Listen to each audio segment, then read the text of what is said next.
In 1928, a lovable cartoon mouse was created, and you may have heard of him. His name was Mickey Mouse. And in Mickey's third animated short, Steamboat Willie, which was one of the first sound animations, the animated mouse would find his fame. And it was Steamboat Willie that would essentially kickstart the Disney animation department.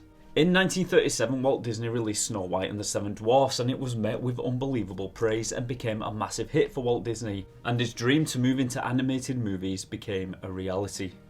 Many years passed and Walt Disney seemed to have hit after hit after hit with his animated movies, and the reason for this was a passion. In fact, even the man himself once said, "We don't make movies to make money, we make money to make more movies." But when Walt Disney died in 1966, this is when many believed the quality of the animated movies declined, and so did the profits. But things started to look really bleak with the release of The Black Cauldron in 1985, which underperformed at the box office and almost put an end to Disney's animated movies department. However, Disney had one more chance to make an animated movie that would bring back the money and, more importantly, the audience, and the star of this movie was a certain mouse, but not Mickey Mouse. Danger Mouse, Mighty Mouse. Pinky or the Brain? No, they're not even Disney mice. This mouse was called Basil. Who's he?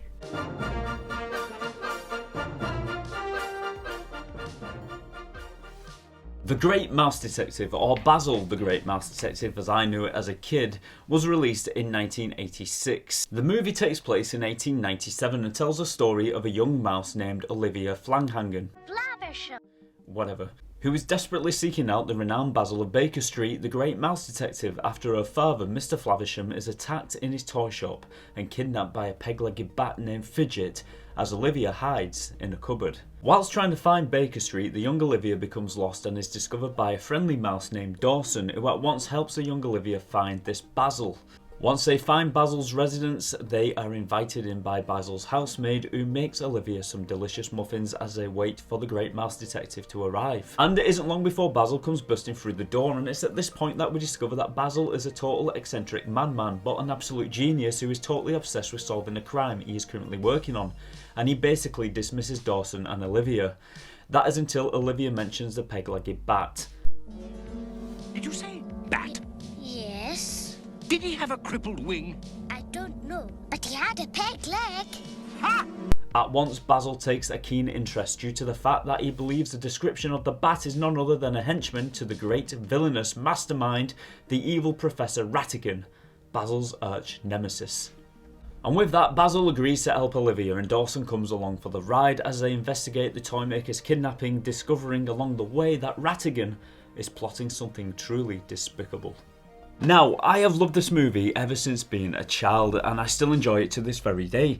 There's something very special about the way this story is brought to the viewer. Now, the Disney version of The Great Mouse Detective is actually based on a series of books which were published from 1958 to 1982 and was written by the author Eve Titus, who based Basil on none other than Sherlock Holmes. And although Basil isn't Sherlock Holmes, the name Basil does have some cool connections to the character.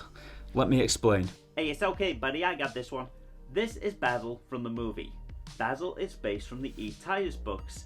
Eve Titus named Basil after the actor Basil Rathbone, who played Sherlock Holmes in the movies, which was based off the Arthur Conan Doyle books. And in those books, Sherlock Holmes went by the alias of Basil. This is Basil Brush. He has nothing at all to do with today's episode. Thank you. Carry on. Now, although Basil is a mouse version of Sherlock Holmes and Dawson is based on Watson, the real Sherlock Holmes and Watson do exist in the movie. You see, Basil's small mouse home is actually below the home of Sherlock Holmes, and later we are introduced to the Queen of the Mouse World, and we also find that she lives within Buckingham Palace. They exist side by side. It's as though the mice live underneath their own counterparts. Another thing that makes this movie absolutely amazing was the fantastic voice casting. We have Barry Ingham as Basil, Val Bettin as Dawson, Candy Candito as Fidget the Bat, Suzanne Polashek as Olivia Flangendanger, whatever, and Alan Young as Mr. Flavisham. Quickly, dear, stay in here and don't come out. And hang on just a minute, I recognise that voice. It's a monster! Kill it! Kill it! No. You can't count on that! Networks are fickle! They can drop you like a brick! No. We make a great team, don't we, lads? Give me 4. Ah, the Scrooge! Ah, that's it. Alan Young would of course go on to voice Scrooge McDuck when DuckTales made its premiere in 1987. And then we have probably one of the best performances of the whole movie. The great Vincent Price as Professor Rattigan. Rattigan is the ultimate villain. He has got a huge sense of humor about himself, but dead seriousness at the same time about crime. And what a treat this was to actually get such an iconic horror actor playing the role of Professor Rattigan, which was essentially this version of Sherlock Holmes' villain, Moriarty. And if you have actually seen this movie, I think you will agree that Price put his all into this character. It was the way he delivered his lines with such passion and dedication. It really did make this movie an audio and visual delight. And when I say visual, I mean due to the fact that the animators actually placed a lot of Vincent Price's mannerisms and movements into the animation, duplicating the way he animated himself whilst performing his lines. And the way Price delivered his lines was menacing and truly despicable, really bringing the character of Rattigan alive for the viewer.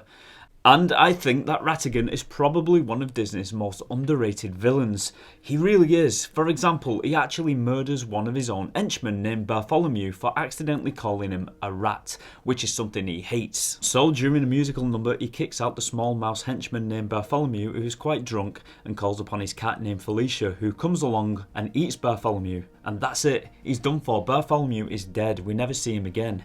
He's simply gone. Rattigan just simply did away with him. Now we've looked at our villain, now let's turn our attention to our hero, Basil himself, who was portrayed beautifully as a busy-minded eccentric genius and is definitely a social misfit.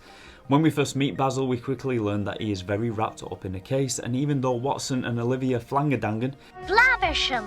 whatever, are desperately trying to get his attention to try and ask for his help to find her father, but he is simply not interested and he is totally consumed with his current crime that he's trying to solve. That is until Olivia Flangadangle, whatever, mentions the peg-legged bat and at once catches Basil's attention because the bat in question works for Rattigan, Basil's arch nemesis. But throughout the animated movie we do see Basil warm to his two new friends, especially Dawson, who he does ask to be his partner by the end of the movie, just like Holmes and Watson. And speaking of the character of Dawson, he actually plays a good balance to Basil's eccentric ways, a reassuring voice when Basil feels defeated or down. And then there's the character of Olivia Flangashangle. Whatever.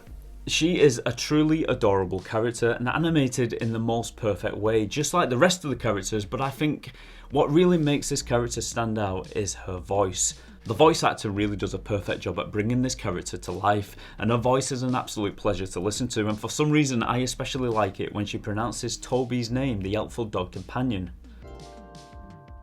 Hello, Toby. Silly doggy. There's just something really nice about the way she delivers this line, and I like the way it rolls off the tongue, and as a kid I would often try and mimic it.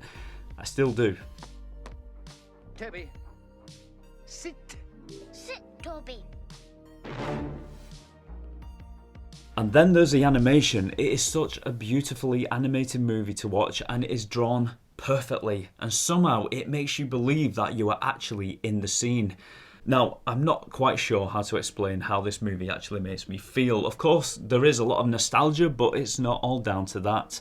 The animation is drawn in such a way that this movie actually does make you feel warm and it invites you in. It's extremely well done. Okay, for example, when Dawson and Olivia first meet Basil in his home, whilst I'm watching I can actually imagine the way the room feels as though I was there myself. I can smell the room, I can smell the coffee boiling, I can smell Mrs. Judson's freshly baked cheese muffins. Like I said, this is down to the beautiful animation, the attention to detail, but it is also down to the sound effects which really bring everything on screen to life in a really satisfying way. And then there's a scene where Basil and Dawson are in the sailor's bar, and it's the same with this scene. I can actually smell the stale ale, the smoke, and I can almost feel the atmosphere of the bar. Another scene that is animated very well is the toy shop chase scene, especially since the characters are small mice and they are running around a toy shop that is meant for human beings. So we are seeing all this action from their point of view, from their perspective, running around and climbing on all of these giant toys, and it's done really, really well. But perhaps the standout part of this film is the finale, the fight scene between Basil and Ratigan inside Big Ben. It's when the characters are actually inside Big Ben that we are really treated to something very special, at least for the time, and that is the first major use of computer animation in an animated movie, a traditional animated movie. It was actually the cogs inside of Big Ben which was animated using CGI to perfection. And considering that this movie is a very early example of CGI in an animated movie, they certainly did pull it off. It was also in this scene that we see the animation take a turn of sorts when Ratigan and Basil are actually fighting in and on Big Ben, and it is absolutely brutal the way that Ratigan absolutely pummels Basil and knocks him about. And it is quite violent, but the way Ratigan is animated in this scene, it's really cool to watch. So far throughout the movie, Ratigan has kept his composure. He's lost his temper a few times, sure, but in this scene, we see him go absolutely feral, like, well, a rat. What did you call me? Basil the Great Mouse Detective is a fine example of what is, in my opinion, an underrated gem of a movie that deserves a place next to the bigger Disney animated classics. And if you haven't seen it yet, I recommend it very highly. Until next time, I'll see you very soon. Sherlock Holmes is from the Arthur Conan Doyle books, and Arthur Conan blah blah blah blah blah blah blah blah blah blah blah blah blah. I can't get my lines right. Okay.